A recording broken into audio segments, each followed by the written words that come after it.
So the strategy I use when trading options, or in my case, selling options, I use something called the wheel strategy. Now, this is essentially a strategy that consists of two separate strategies. One is selling a put and the other one is selling a call. The put is called a cash secure put because you have to have the cash in order to do it. So you sell a put, and that can either result in two things. You either end up buying the stock at a discount, or nothing happens and you just sell a put again until you actually end up buying the stock. Once you buy the stock, now you own the stock. That's when part two comes in, and that means you end up selling a call. When you sell a call, it's essentially like you renting out your stocks. And if your contract hits a certain price, then you will have to sell the stock. And if you don't end up hitting that price, then you just repeat the call again until you end up selling the stock. And then once you sell the stock, you don't have it anymore, so you repeat the process, and that's why it's called the wheel.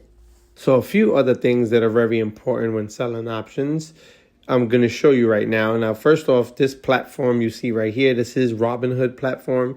Now, to sell options, you can use multiple platforms. You can use Fidelity, you can use Charles Schwab. I personally like Robinhood, but I do use Fidelity for my Roth IRA.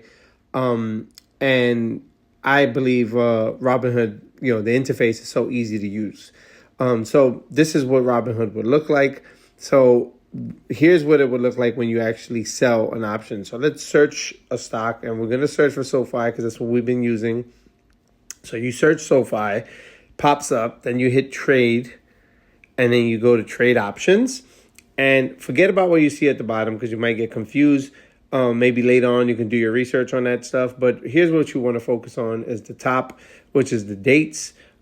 As you select dates, you're going to see this screen right here. This is 1 week out. Today is the 12th. And you can see here about a week out. Not completely, but 1/16.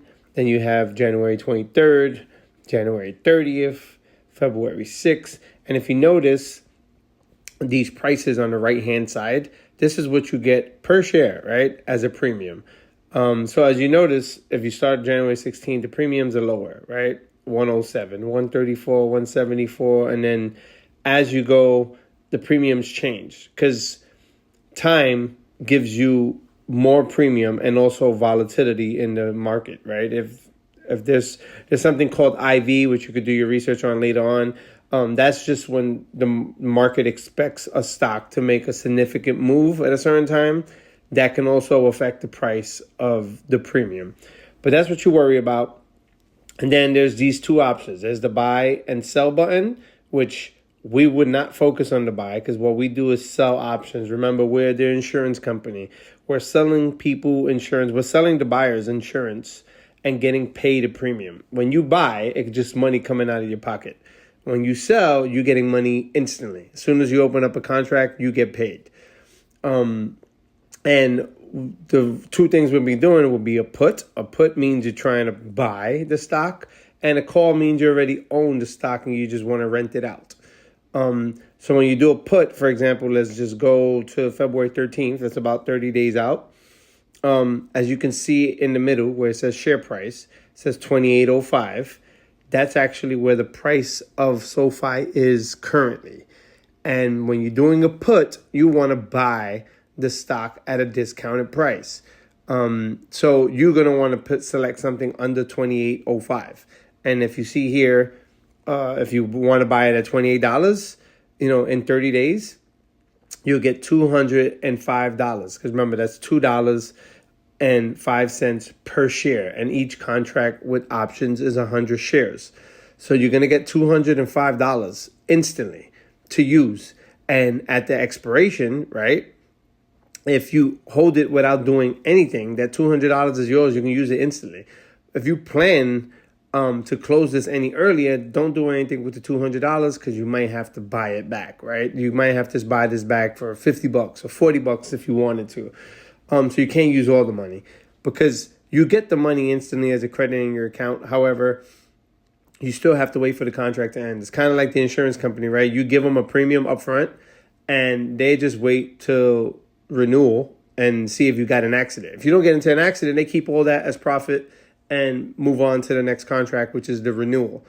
So in this case, that's what we have to do. We have to wait to February 13th to make sure the price doesn't hit $28. And if it's above $28, we get to keep that $205 and do this again. And if it's below $28, we have to purchase the stock at $28 a share. And then the next option is the call option. And this is when you already own the stock. At this point, you want to select a price above your price. Because if the price is $28.05, you want to make more money than $28.05, right? So you want to do, they don't have a specific one that's $29.05, but let's say there was one that was $29.05. That means you get $1 extra per share in profit, right? Same thing with if you select 30, that's $2 per share. Not to mention, if you look to the right, you also get a premium. So let's say you were okay with just $1 of profit per share. The price is at $28.